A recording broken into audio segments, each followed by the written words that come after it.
नमस्ते दोस्तों, स्वागत है आपका आप ही के अपने channel B R Uday classes पे। और दोस्तों, आज के इस वीडियो के अंदर हम लोग कर रहे हैं क्लास 10th फिजिक्स के चैप्टर 1 को, जिसका बहुत ही इंपॉर्टेंट सब्जेक्टिव क्वेश्चन हम लोग आज के इस वीडियो के अंदर कर रहे हैं। और ये जो सब्जेक्टिव क्वेश्चन है ये 2 नंबर के अंदर एग्जाम के अंदर पूछे जाते हैं। तो आज का ये वीडियो आपके लिए काफ़ी ज़्यादा इंपॉर्टेंट होने वाला है। तो वीडियो को आप लोग शुरू से लेकर लास्ट तक देखते चलिएगा। साथ ही जो क्वेश्चन मैं बताऊँगा इसको आप लोग को कॉपी पर नोट करते चलिएगा। पहला जो अपना क्वेश्चन है वो ये है कि प्रकाश का परावर्तन किसे कहते हैं। और ये काफ़ी इंपॉर्टेंट क्वेश्चन है, तो इसे आप लोग ध्यान से याद कीजिएगा। तो इसका आंसर ये होगा कि जब प्रकाश की किरण किसी दर्पण या चमकदार तल से टकराकर वापस उसी माध्यम में लौट जाए तो इसी घटना को प्रकाश का परावर्तन कहते हैं। तो प्रकाश का परावर्तन किसे कहते हैं? तो प्रकाश का परावर्तन एक वह घटना है जिसमें कोई प्रकाश की जो किरण होती है ये दर्पण से या फिर किसी चमकदार तल से टकरा करके वापस उसी माध्यम में लौट जाती है। इसे ही हम लोग प्रकाश का परावर्तन कहते हैं। यानी कि प्रकाश के लौटने की क्रिया को हम लोग क्या कहते हैं? प्रकाश का परावर्तन कहते हैं। तो पहला नंबर क्वेश्चन अपना ये था। दूसरा नंबर जो अपना क्वेश्चन है वो ये है कि प्रकाश के परावर्तन के कितने नियम हैं, नियमों को लिखिए। और ये काफ़ी इंपॉर्टेंट क्वेश्चन है क्योंकि ये क्वेश्चन बहुत बार एग्जाम के अंदर आ चुका है। तो चलिए देखते हैं कि प्रकाश के परावर्तन के कितने नियम हैं। आंसर में दिया गया है कि प्रकाश के परावर्तन के 2 नियम हैं जो निम्नलिखित है, यानी कि नीचे लिखा हुआ है। तो प्रकाश के परावर्तन के कितने नियम हैं? 2 नियम हैं। पहला नियम ये है कि आपतित किरण, परावर्तित किरण और अभिलंब ये तीनों एक ही समतल तल पे होते हैं। तो पहला नियम क्या है कि जो आपतित किरण होता है और साथ ही जो परावर्तित किरण होता है और अभिलंब होता है ये तीनों क्या होता है? तो एक ही समतल तल पे होता है। दूसरा जो नियम है वो ये है कि आपतन कोण यानी कि कोण आई, परावर्तन कोण यानी कि कोण आर के मान बराबर होता है। तो आपतन कोण का मान परावर्तन कोण के मान के बराबर होता है। ये है इसका दूसरा नियम। तो 2 नियम है और दोनों नियम नीचे लिखा गया है।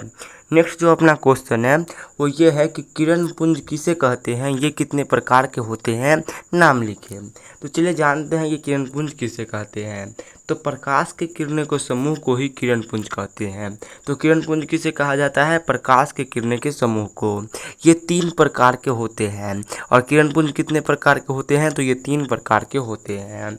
पहले का नाम होता है अपसारी किरण पुंज, दूसरे का नाम होता है अभिसारी किरण पुंज और तीसरे का नाम होता है समांतर किरण पुंज। तो किरण पुंज कितने प्रकार के होते हैं? 3 प्रकार के होते हैं। और किरण पुंज किसे कहते हैं? तो प्रकाश के किरणों के समूह को ही किरण पुंज कहते हैं। अब देखिए अपना नेक्स्ट क्वेश्चन। तो अपना जो 4 नंबर क्वेश्चन है वो ये है कि प्रतिबिंब किसे कहते हैं, इसके प्रकारों के नाम लिखिए।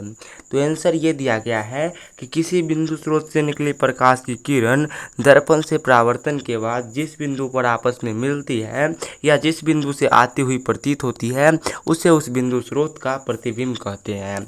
तो प्रतिबिंब किसे कहते हैं?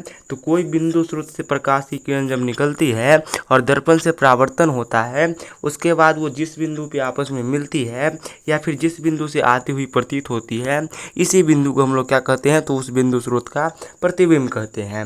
और ये कितने प्रकार के होते हैं? तो ये 2 प्रकार के होते हैं। एक होता है वास्तविक प्रतिबिंब और दूसरा होता है आभासी प्रतिबिंब। आभासी प्रतिबिंब को हम लोग काल्पनिक प्रतिबिंब भी कहते हैं। अब देखिए 5 नंबर क्वेश्चन। तो जो अपना 5 नंबर क्वेश्चन है वो ये है कि आभासी प्रतिबिंब जिसे हम लोग काल्पनिक प्रतिबिंब भी कहते हैं और वास्तविक प्रतिबिंब दोनों में अंतर स्पष्ट करें। तो चलिए जानते हैं कि आभासी प्रतिबिंब और वास्तविक प्रतिबिंब में क्या क्या अंतर है। आंसर में ये दिया गया है कि वास्तविक प्रतिबिंब और काल्पनिक प्रतिबिंब में निम्नलिखित अंतर है। पहला अंतर ये है कि वास्तविक प्रतिबिंब प्रकाश की किरणों के वास्तविक कटान से बनती है, जबकि काल्पनिक प्रतिबिंब उसके पथ के आगे बढ़ाने पर बनता है। तो काल्पनिक प्रतिबिंब में क्या होता है? तो जो काल्पनिक प्रतिबिंब होता है ये उसके पथ को आगे बढ़ाने पर बनता है और जो वास्तविक प्रतिबिंब होता है ये प्रकाश के किरणों के वास्तविक कटान से बना होता है। तो ये होता है पहला डिफरेंस। दूसरा जो अंतर है इन दोनों में वो ये है कि वास्तविक प्रतिबिंब दर्पण के आगे बनता है, जबकि काल्पनिक जो प्रतिबिंब होता है ये दर्पण के पीछे बनता है। तो वास्तविक प्रतिबिंब कहाँ बनता है? ये दर्पण के आगे बनता है और जो काल्पनिक प्रतिबिंब होता है ये दर्पण के पीछे बनता है। ये रहा इसका दूसरा डिफरेंस। तीसरा डिफरेंस यानी कि अंतर ये है कि वास्तविक प्रतिबिंब को पर्दे पर प्राप्त किया जा सकता है, जबकि जो काल्पनिक प्रतिबिंब है इसको पर्दे पे प्राप्त नहीं किया जा सकता। तो वास्तविक प्रतिबिंब को क्या किया जा सकता है? पर्दा पे प्राप्त किया जा सकता है, लेकिन काल्पनिक के साथ ऐसा नहीं हो सकता है। ये है इसका तीसरा डिफरेंट। अब जो अपना नेक्स्ट क्वेश्चन है वो देखिए, क्वेश्चन ये है कि गोलीय दर्पण किसे कहते हैं, ये कितने प्रकार के होते हैं। तो चलिए जानते हैं कि गोलीय दर्पण किसे कहा जाता है। आंसर ये दिया गया है कि गोलीय दर्पण उस दर्पण को कहते हैं जिसका परावर्तक सतह किसी खोखले गोले का भाग होता है। तो गोलीय दर्पण किसे कहते हैं, तो गोलीय दर्पण उस दर्पण को कहते हैं जिसका जो परावर्तक सतह होता है ये किसी खोखले गोले का भाग होता है। ये दो प्रकार के होते हैं, पहला का नाम होता है अवतल दर्पण, दूसरा का नाम होता है उत्तल दर्पण। तो गोलीय दर्पण कितने प्रकार के होते हैं, दो प्रकार के। पहला का नाम क्या है, अवतल दर्पण, दूसरा का नाम है उत्तल दर्पण। अगर इतना अगर आप लोग एग्जाम के अंदर लिख लेते हो तो आप लोग को पूरा का पूरा जो 2 मार्क्स है ये मिल जाएगा। अब देखिए 7 नंबर क्वेश्चन। तो जो अपना 7 नंबर क्वेश्चन है वो ये है कि अवतल दर्पण तथा उत्तल दर्पण में अंतर स्पष्ट कीजिए। तो चलिए जानते हैं कि अवतल दर्पण और उत्तल दर्पण में क्या अंतर है। तो आंसर ये दिया गया है कि अवतल दर्पण वैसा गोलीय दर्पण है जिसका परावर्तक सतह किसी अंदर की ओर धंसा होता है। तो अवतल दर्पण कैसा गोलीय दर्पण है, तो अवतल दर्पण एक ऐसा गोलीय दर्पण है जिसका जो परावर्तक सतह होता है ये अंदर की ओर धंसा हुआ होता है। वही उत्तल दर्पण वैसा गोलीय दर्पण है जिसका परावर्तक सतह बाहर की ओर उभरा होता है। तो जो उत्तल दर्पण होता है इसका परावर्तक सतह बाहर की ओर धंसा होता है, और जो अवतल दर्पण होता है इसका परावर्तक सतह अंदर की ओर धंसा होता है। यही इसके बीच क्या करता है, तो अंतर को स्पष्ट करता है। तो ये भी आप लोग एग्जाम के अंदर आसानी से लिख ही दोगे। अब देखिए, अब जो अपना 8 नंबर क्वेश्चन है वो ये है कि गोलीय दर्पण की वक्रता त्रिज्या जिसे हम लोग R से दर्शाते हैं और फोकस दूरी जिसे हम लोग F से दर्शाते हैं, दोनों में क्या संबंध है। तो जो गोलीय दर्पण की फोकस दूरी होती है और वक्रता त्रिज्या होती है उसमें संबंध होता है F = R/2, यानी कि जो फोकस दूरी होता है ये वक्रता त्रिज्या के आधे के बराबर होता है। तो आंसर ये दिया गया है कि गोलीय दर्पण की फोकस दूरी यानी कि F वक्रता त्रिज्या की आधी होती है।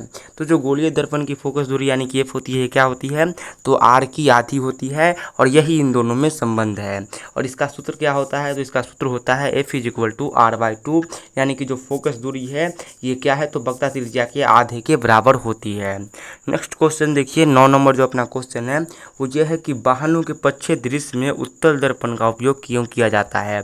तो जो गाड़ी होता है यानी कि वाहन होता है उसका जो पीछे देखने वाला शीशा होता है उसमें हम लोग उत्तल दर्पण का उपयोग ही क्यों करते हैं, ये इस क्वेश्चन के अंदर पूछा गया है। तो चलिए इसका आंसर देखते हैं। आंसर ये है कि वाहनों के पश्चिमी दृश्य में उत्तल दर्पण का उपयोग किया जाता है क्योंकि उत्तल दर्पण की दृश्य क्षमता अधिक होती है एवं इसमें वस्तु का छोटा, काल्पनिक और सीधा प्रतिबिंब बनता है। तो वाहनों के पश्चिमी दृश्य में हम लोग उत्तल दर्पण का उपयोग क्यों करते हैं, क्योंकि जो उत्तल दर्पण होता है इसका दृश्य क्षमता अधिक होता है, मतलब देखने की क्षमता अधिक होती है। ये दूर तक की और ज़्यादा चौड़ाई की वस्तुओं को भी देख सकती है। साथ ही इसमें क्या होता है, तो इसमें वस्तु का छोटा प्रतिबिंब बनता है, काल्पनिक प्रतिबिंब बनता है और सीधा प्रतिबिंब बनता है। तो आपने देखा होगा कि गाड़ी बहुत बड़ा बड़ा होता है, तो जब सड़क पे गाड़ी चलती है तो मान लीजिए कि गाड़ी 20 फीट का होता है, तो और दर्पण होता है कितना, तो दर्पण होता है 5 इंच का। तो जो 20 फीट की गाड़ी होती है इसका छोटा प्रतिबिंब किस में बनता है, उत्तल दर्पण में बनता है, और 20 फीट की प्रतिबिंब भी हम लोग 3 इंच के शीशे में देख लेते हैं। तो ये भी इसका एडवांटेज है, और इसीलिए हम लोग क्या करते हैं, तो वाहनों के पश्चिमी दृश्य में उत्तल दर्पण का यूज करते हैं। जो अपना 10 नंबर क्वेश्चन है वो ये है कि समतल दर्पण द्वारा उत्पन्न आवर्धन +1 का क्या मतलब होता है।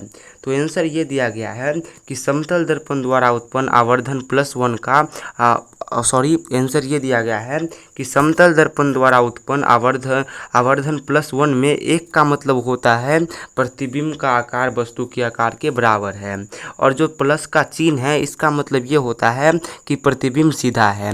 तो +1 का क्या मतलब होता है, तो ये जो +1 है इसमें 1 का मतलब होता है कि जो प्रतिबिंब बना है ये वस्तु के आकार के बराबर बना है, और ये जो प्लस का चिन्ह है इसका मतलब ये होता है कि जो प्रतिबिंब बना है ये कैसा बना है, तो ये बिल्कुल ही सीधा प्रतिबिंब बना है। तो इसमें 2 चीज़ है, एक है प्लस और एक है 1 का मतलब होता है कि जो वस्तु का आकार है ये प्रतिबिंब के आकार के बराबर है, और ये जो प्लस है इसका मतलब ये होता है कि जो प्रतिबिंब है ये बिल्कुल ही सीधा बना है।